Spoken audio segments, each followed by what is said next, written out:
Hello and welcome to the Street Art Brainstorm demonstration video. I am going to walk you through how to complete this brainstorm, and you are going to need a couple of things in addition to this page. You'll need our inspiration packet for street art, and you're going to need your color scheme menu.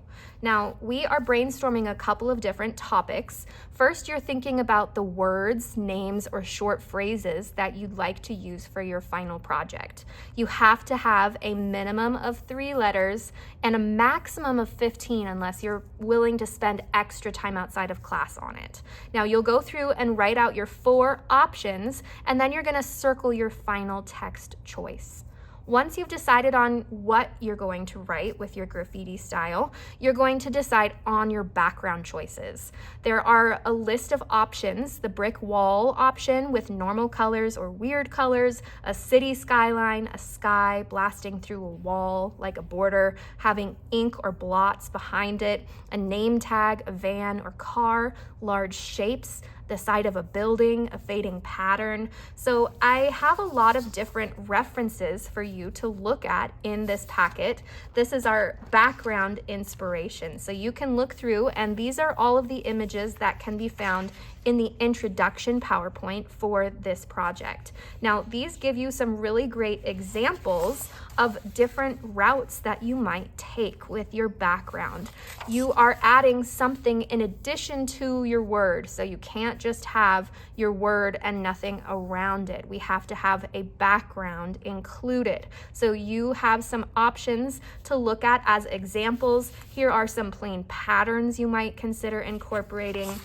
But as you're thinking this through, you're going to write or circle your ideas for your background, and then you're going to practice drawing it. So maybe you would consider looking at one of the options here and drawing from it. So maybe I would come through and I'd say, all right, I want to do this broken wall. So I'm going to add this little broken section, and I've got like this little rock coming out and this other little rock coming out. So I could just have a chance to practice trying out one of my favorite options from here. So you would go through and just complete this drawing so that you've got an example, or at least a chance to practice what you might like to do for your final draft. Now, this is just done in pencil, and it could be 1 option or 2 in this space. It's totally up to you. It's mostly a chance for you to try it out before you choose it.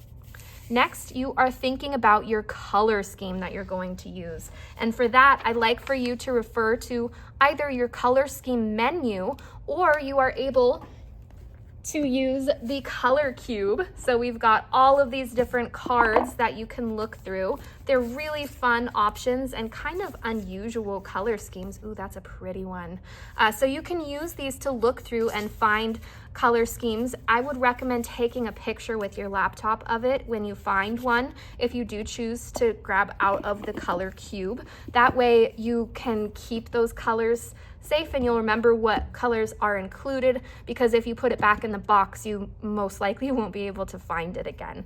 You can also access the color cube options online as well. Now, once you've decided your color scheme, so if I was looking at this and I kind of liked that sky version, so that kind of went from like blues to purples to reds to oranges. So I think that would be the one that I would choose. And so right here, I need to write the name of my color scheme.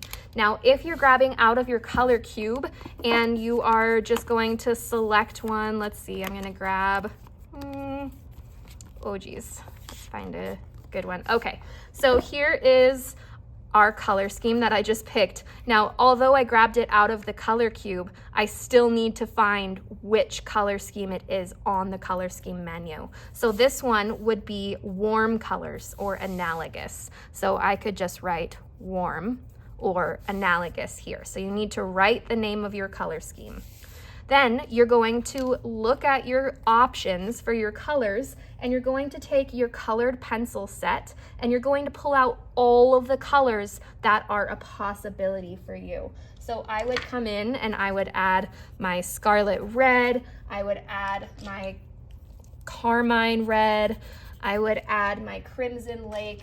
So we're just gonna go through and add all of these colors that I have as options for using in my color scheme for my project. Now, there is going to be a separate list of which colors can count as red and which colors can count as orange. Because, for example, we've only got one orange in the package, but we have a terracotta brown that's sort of similar. We have a peach that's sort of similar. Even the scarlet red can sometimes be considered a version of orange.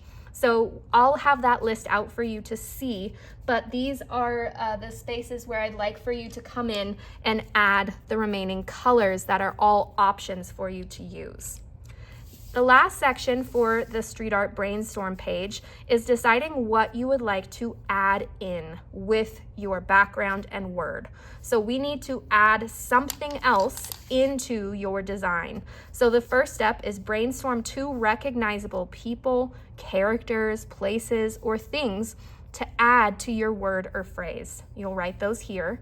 And then you're going to look through the smileys, people, nature, food, travel, activities, and object options in the graffiti generator online to see if any of them pair well with your word or phrase. And then you'll list them here if there are any.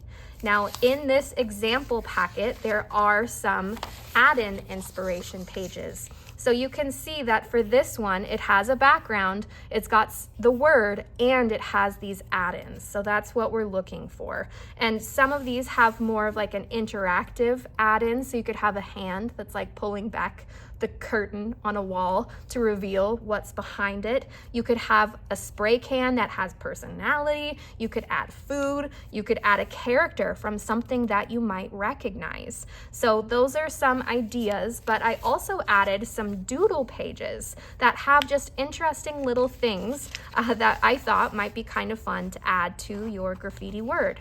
So those are some add-in inspiration pages that you can refer to, and then you will write down what your idea is for your add-in at the bottom.